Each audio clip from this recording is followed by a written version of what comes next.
Now the CIAA basketball tournament is drawing near. Here's MPT's Jim Hunter. Thanks, Jeff. For a deeper dive into the CIAA conference, let's go to Mark Gray with Smash Entertainment's HBCU Sports Nation. Mark is standing by with the CIAA Commissioner, Jacqie McWilliams. So why Baltimore? Why now?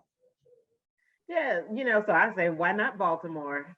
And why maybe we were too late, too long. I mean, they came and they bid, they put in a great proposal.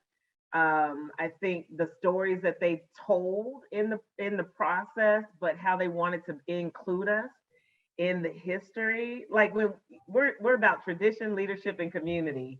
And what a better place to take Black tourism to a city that has that same type of sentiment and support. The state is behind this, the city's behind it, the locals are behind it. And so I think it's a really great opportunity for us to bridge the entire community like we've never had before.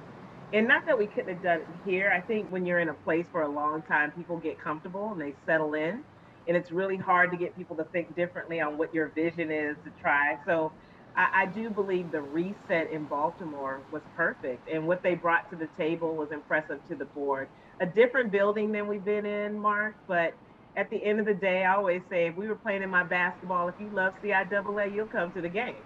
And so we'll make it. We're going to make it we're going to make it ours, and for these student athletes, because ultimately that's what we're there for. So is there a sense that when you left Charlotte that you've been taken for granted for a minute? I don't know if it's that. I just think, again, like if you've been in a long-term relationship, and I hate to make that analogy, I think sometimes you got to do things to spark it again. And we did when we did the 6-year deal.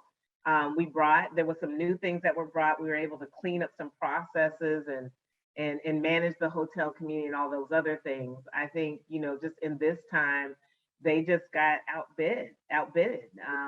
I think what Baltimore brought to the table was very different than what Norfolk and what Charlotte brought, and it really gave the board an opportunity to evaluate ourselves differently. They hit every area that was important to us. The branding, taking part in the branding and the marketing, obviously the public safety, which I think Charlotte did a good job in helping us managing that. The communications plan and them being engaged in helping us with the stories, not just us doing it. I mean, if you've been in Baltimore, you'll see that signage has been up now for 2 months. Like, how wonderful is that? So where do you fall on the name, image, and likeness thing? I mean, you just said that you like people got to start understanding, their value or what have you. At the Division II level, how will that impact you guys? Mark, I wish that I would have been making some money when I was an athlete. I mean, and I would tell you, we talked about this early on. I was on the Board of Governors Committee for this conversation. And I've always thought that we owned our own name, image, and likeness. Thank you so much. And Jeff, let's send it back to you.